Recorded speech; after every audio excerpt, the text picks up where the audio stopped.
Hi again then guys, and welcome to another special projects replica build. And in this particular replica we're doing something a little bit different to what we'd usually do. We often go for sports cars, supercars, super saloons, that kind of thing. Very rarely do we deal with SUVs and trucks. But this particular replica is of course based on a truck. It's the formerly Dodge Ram 1500 quad cab, and the car that we're replicating is the obvious choice to replicate based on a Ram, the SRT-10. In this case of course it will be the quad cab SRT-10 that we're replicating rather than the two-door version, and as a result it is of course heavier. Now this particular model, for those who are unfamiliar with the Ram SRT-10, is, as the name suggests, a 10-cylinder. It uses the Viper SRT-10 engine, 500 horsepower, one of the quickest trucks you could buy, especially when it first came out. And around the track, or around some tracks at least, it can run lap times similar to that of cars like the Renault Clio V6, which is pretty good when you think of how heavy the truck is. Now visually, all we've done is fitted it with chrome painted Rays 57 Extreme rims in the largest possible size, because they're basically the closest you can get to the car's actual rims, and we've painted the body appropriately Viper Red, which is a gloss colour. Obviously you can go for whatever colour you want though, because it is a production vehicle.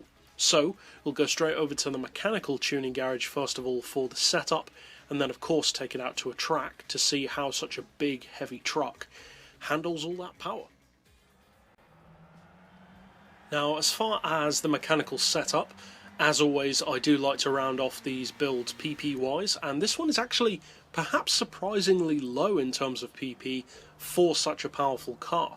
465 PP isn't that high at all, and actually means it's pushing a huge amount of power compared to what you'd usually have at that level.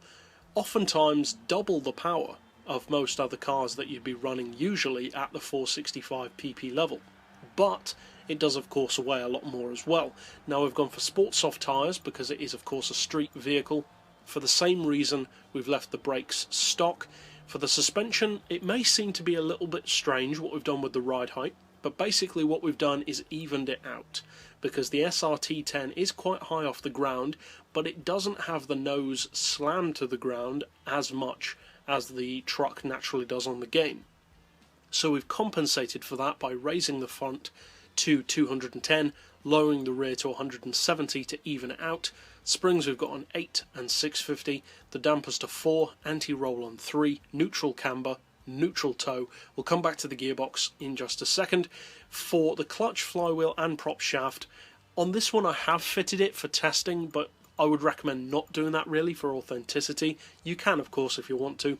Now the real SRT-10 is of course rear-wheel drive, not all-wheel drive. So what we've done to get as close to that as possible is reduce that front torque down to 10% and give 90% of it to the rear. For the diff, I've gone for the lowest initial torque, highest acceleration on the back, and then a braking sensitivity of 30 on the front.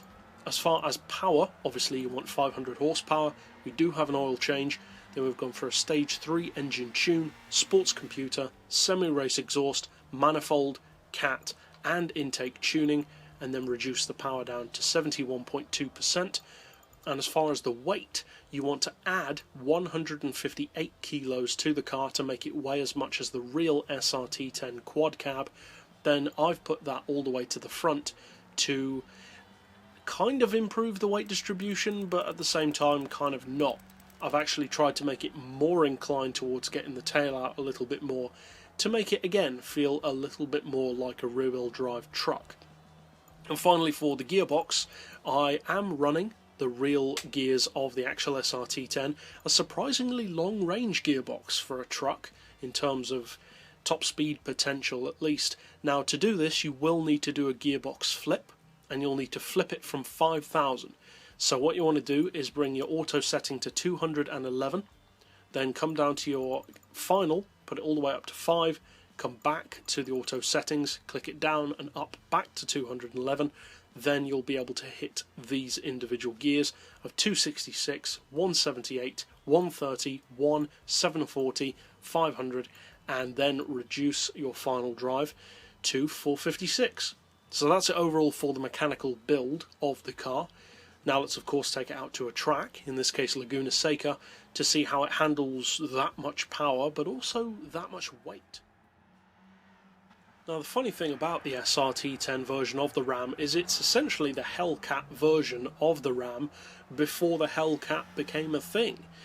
It's exactly the same kind of principle, putting insane power into a vehicle which is usually reasonably sensible. The Ram is a workhorse, more often than not, so turning it into essentially a Viper truck is a cool idea, and I'm really glad that Dodge decided to do that.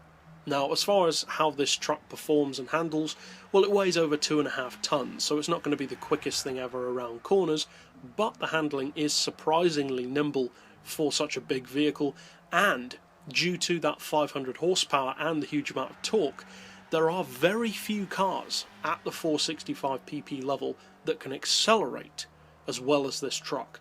So for tracks which need straight line performance, this may actually be worth using, even in racing.